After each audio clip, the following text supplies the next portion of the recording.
From CBS News Bay Area, this is the Primetime Edition on PIX Plus.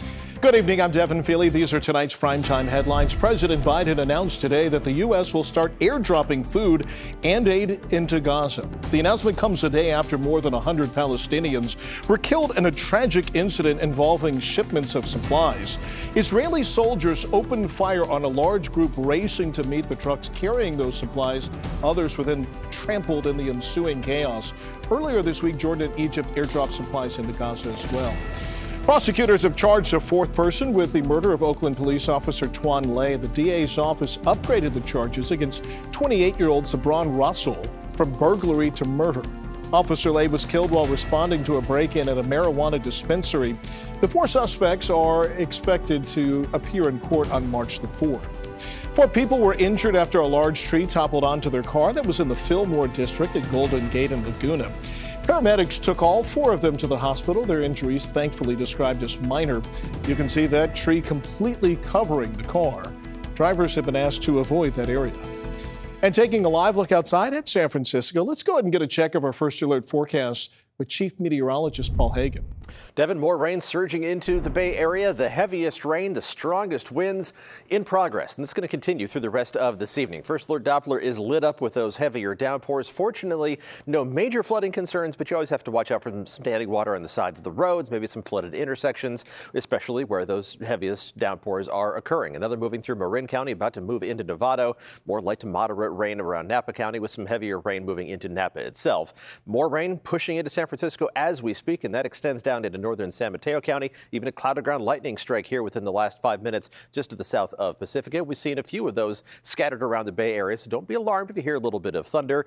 Some more rain falling to the north of San Jose. You picked about a quarter inch of rain so far out of this entire system in San Jose itself, with much more than that, of course, in the Santa Cruz Mountains, where the rain is being squeezed out more efficiently. These bands of rain are being produced by the cold front that's associated with the parent storm system. It's just going to take a while for it to work its way across the Bay Area. Wind advisory remains in effect through 10 a.m. tomorrow. Numerous gusts over 40 miles an hour have been reported across the Bay Area so far this evening. Be prepared for sporadic power outages. And there is a high surf advisory along the coast that goes through 4 p.m. 15 to 20 foot waves kicking up as the storm system has a lot of energy associated with it. And of course, the big story statewide is in the Sierra. We'll focus more on that coming up in just a few minutes. All right. Thank you, Paul.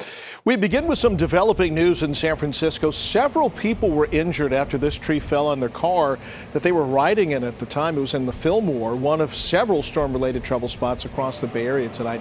And Makovic has more on all of the conditions tonight. Yes, it is pretty rough out there. Luckily, all 4 people in the car are expected to be okay. They are all adults, and they were all sent to the hospital, but their injuries described as minor. The fire department says the car was sitting at the intersection of Golden Gate and Laguna when the tree came down. It just lifted right off the sidewalk.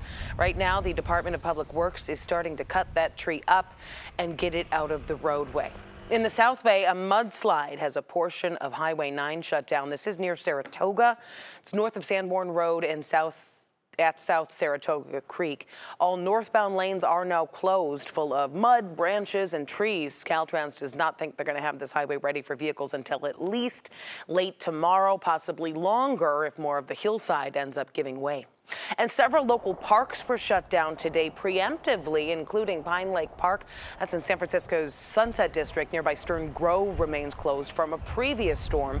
Officials are concerned that strong winds could topple trees and branches, along with localized flooding. All around the bay, we saw heavy rain coming down periodically today. This was a look at one of the downpours in Hercules. The wind really whipping there. This was at Highway 4 and Interstate 80. And emergency workers up and down the bay are warning anybody who has to be out on the roadways during this storm to just take it slowly. You know, you have to be really thankful if you're those 4 people in that car.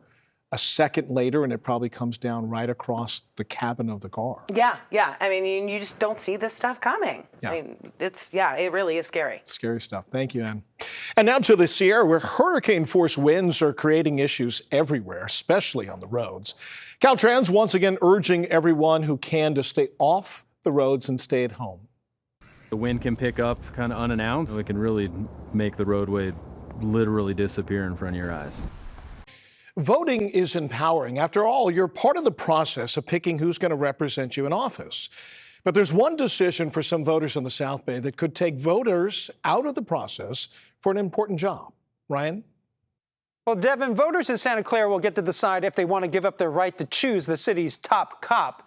Measure B could make Santa Clara like every other city in the state of California after going against the grain for years.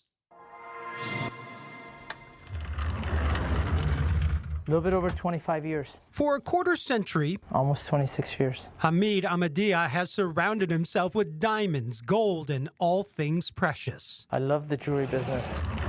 But almost 2 years ago, that love was put to the test. As soon as they walked in, they bear sprayed me in the face, and then one held the door open, and another 8 to 10 guys came and started breaking up my cases. His Santa Clara store was hit by an organized smash and grab. He lost thousands of dollars in merchandise. You know, life has to go on.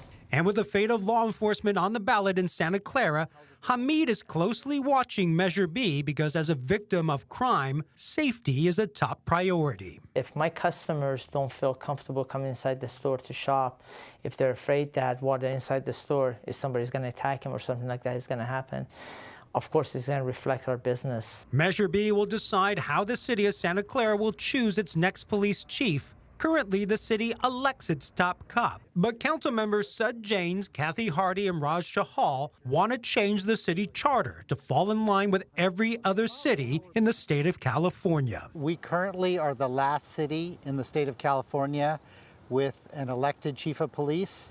Currently, only a Santa Clara resident can run for police chief. And Janes says that limits the pool of qualified candidates. The pool that we have for the elected chief of police is only 10 officers that are from Santa Clara PD that live in the city out of 153 sworn officers. Yes on Measure B would change that. We all think that it's time for us to evolve and adopt a procedure that seems to work for over 470 other cities in the state.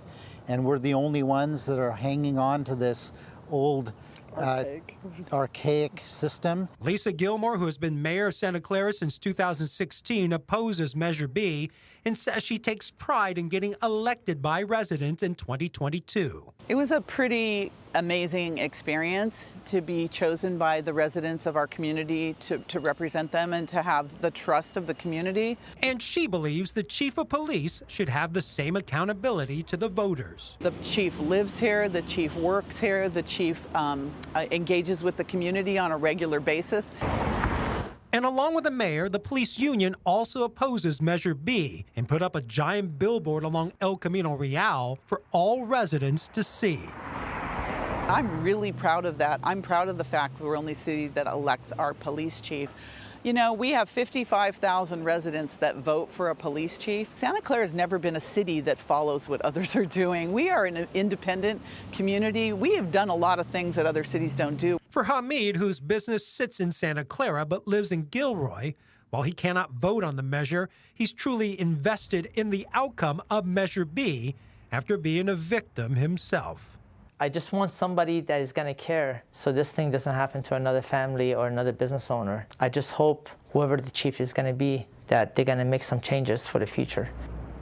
And the current chief, Pat Nicolai, also opposes Measure B, and if it passes, he will go down as the last elected police chief in the city of Santa Clara and the entire state. Regardless of what happens, Chief Nicolai's job will not be impacted. He announced he will retire at the end of his term.